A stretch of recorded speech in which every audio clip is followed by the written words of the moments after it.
Hi guys, welcome to I dream. నేను మీ చాణక్య. ఈరోజు మనము స్వాగ్ మూవీ యొక్క రివ్యూ అనేది కూడా తెలుసుకోబోతున్నాము. ఆడవారంటే ఆడవారు అని ఇలాంటి ఒక డిఫరెంట్ వేరియేషన్స్తో కూడా ట్రైలర్ అండ్ టీజర్లో మనందరినీ మెస్మరైజ్ చేసిన శ్రీ విష్ణు గారి నట విశ్వరూపం అనేది ఈ మూవీలో చూపించాడు. ఒక 5 డిఫరెంట్ క్యారెక్టర్స్లో శ్రీ విష్ణు గారి నిజంగా తెలుగు ఇండస్ట్రీ ఒక కమల్ హాసన్ అని అనిపించుకునేలా చేశారేమో అని కూడా అనిపిస్తూ ఉంటుంది. మూవీ స్టోరీ విషయానికి వస్తే మాత్రం వంశాల చుట్టూ తిరిగే ఒక స్టోరీ, మెయిన్గా జెండర్ ఈక్వాలిటీ అనే ఒక సెన్సిబుల్ పాయింట్ని కూడా హసిత్ గోలీ తీసుకొని చాలా చక్కగా డీల్ చేశారు.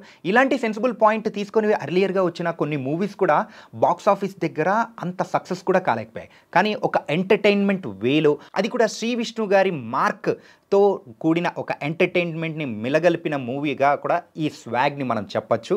ఎవరైనా కానీ ఈ మూవీ యొక్క స్టోరీ ఏంటి అని చెప్పడం మాత్రం కొంచెం కష్టంగానే ఉంటుంది. అది కూడా థియేటర్లో చూస్తేనే మనకు అర్థమవుతూ ఉంటుంది. ఎవరైనా కానీ బయటకు చూసొచ్చిన ఫ్రెండ్స్ని మీరు అడిగారనుకోండి, ఏంట్రా ఈ మూవీ స్టోరీ అన్నారంటే చెప్పడం కొంచెం కష్టంగానే ఉంటుంది. ఎందుకంటే అలాంటి స్టోరీ అనమాట. కాకపోతే మన అందరినీ ఆలోచింపజేసేలా ఒక మెసేజ్ అనేది కూడా హసిత్ గోలీ ఈ మూవీ ద్వారా కూడా ఇచ్చారు. అండ్ ఈ మూవీ యొక్క పాజిటివ్స్ విషయానికి వస్తే మాత్రం బయటికి వచ్చేటప్పటికి మనందరి మైండ్లో గుర్తొచ్చే క్యారెక్టర్ ఎవరైనా ఉన్నారు అంటే ఒక్కటే, శ్రీ విష్ణు. ఒక 5 డిఫరెంట్ క్యారెక్టర్స్లో ప్రతి క్యారెక్టర్కి దాని తగ్గట్టు ఉన్న వేరియేషన్స్ కానీ ఆ లాంగ్వేజ్ కానీ అన్నీ దాని తగ్గట్టే హోంవర్క్ అనేది కూడా చేసుకున్నారు శ్రీ విష్ణు గారు. అండ్ కేవలం 5 క్యారెక్టర్సే అని అనుకుంటాము. కాకపోతే గెటప్స్ విషయానికి వచ్చేటప్పటికి మాత్రం సుమారు ఒక 9 or 8 గెటప్స్ అనేది కూడా డిఫరెంట్ గెటప్స్లో దానికి తగ్గట్టు ఓల్డ్ మ్యాన్గా కానీ ఇలాంటి వాళ్ళు ఎలా ఉంటారు అనే వాటిని కూడా పర్ఫెక్ట్గా తన స్టైల్లో కూడా బ్లెండ్ చేసి మనందరినీ ఎంటర్టైన్ చేశారు Shri Vishnu. And next positive విషయానికి వస్తే మీరా జాస్మిన్ గారు. ఈ మూవీ యొక్క మరొక పాజిటివ్ విషయానికి వస్తే మీరా జాస్మిన్ గారు.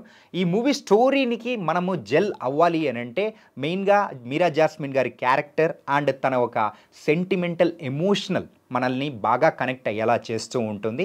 మన ఇంట్లో కూడా ఇలాంటిది వచ్చిందంటే ఎలా డీల్ చేయాలి, ఎలా చేస్తుంటారు ప్రజెంట్ సొసైటీ వాళ్ళు అని చెప్పే దాన్ని పర్ఫెక్ట్గా మన స్క్రీన్ మీద అయితే చూపించేశాడు హసిత్ గోలీ. అండ్ దక్ష అయితే తన క్యారెక్టర్లో తనైతే చాలా చక్కగా చేసింది. అండ్ ఇంకొక క్యారెక్టర్ గురించి మనం ప్రత్యేకంగా మాట్లాడుకోవాలి. పురుష జాతి అహంకారినిగా అండ్ అటు రాణిగా అండ్ ఇప్పుడున్న జనరేషన్ యాక్టర్గా కూడా రీతూ వర్మ చాలా చక్కగా చేసింది. 30 years ఇండస్ట్రీ పృథ్వీ యొక్క కామెడీ కానీ అండ్ రవిబాబు గారి వదిలే ప్రాసలు కానీ మనందరినీ చాలా చక్కగా ఎంటర్టైన్ చేస్తూ ఉంటాయి. అండ్ ఇంకొక పాజిటివ్ ఏంటంటే ఇంటర్వెల్ బ్లాక్ అయితే శ్రీ విష్ణు గారు ఒక సర్ప్రైజింగ్ క్యారెక్టర్లో మనందరినీ కూడా సర్ప్రైజ్ అయ్యేలా చేస్తాడు. ఖచ్చితంగా ఆ ఒక క్యారెక్టర్లో చూసిన తర్వాత మనందరం ఖచ్చితంగా సర్ప్రైజ్ అవుతాము థియేటర్లలో. అండ్ ఈ మూవీ నెగిటివ్స్ విషయానికి వస్తే మాత్రం నాన్ లీనియర్ స్క్రీన్ ప్లే ఏదైతే ఫస్ట్ హాఫ్లో ఉందో అది కొంచెం మనల్ని ఒక ఫాస్ట్ స్క్రీన్ ప్లే దానికి అంటే కొంచెం మనల్ని ఇబ్బంది పెట్టేలా కొన్ని అనిపిస్తాయి. కానీ ఆ తర్వాత సెకండ్ హాఫ్ వచ్చేటప్పటికి కంప్లీట్గా ఎంటర్టైన్మెంట్తో కూడుకున్న ఒక ఎమోషనల్ రోలర్ కోస్టర్కి మనం ఎక్కేస్తూ ఉంటుంది.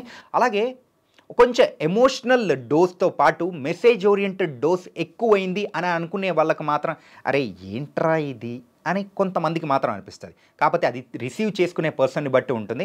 ఒక సెన్సిబుల్ పాయింట్ని కూడా చాలా చక్కగా డీల్ చేశాడు హసిత్ గోలీ. మొత్తం మీద అయితే ఈ మూవీ శ్రీ విష్ణు ఒక స్వాగ్ని చూపించేశాడు. ఇది ఇవాల్టి రివ్యూ. మరో రివ్యూతో మళ్ళీ కలుద్దాం. అంతవరకు take care. This is your Chanakya.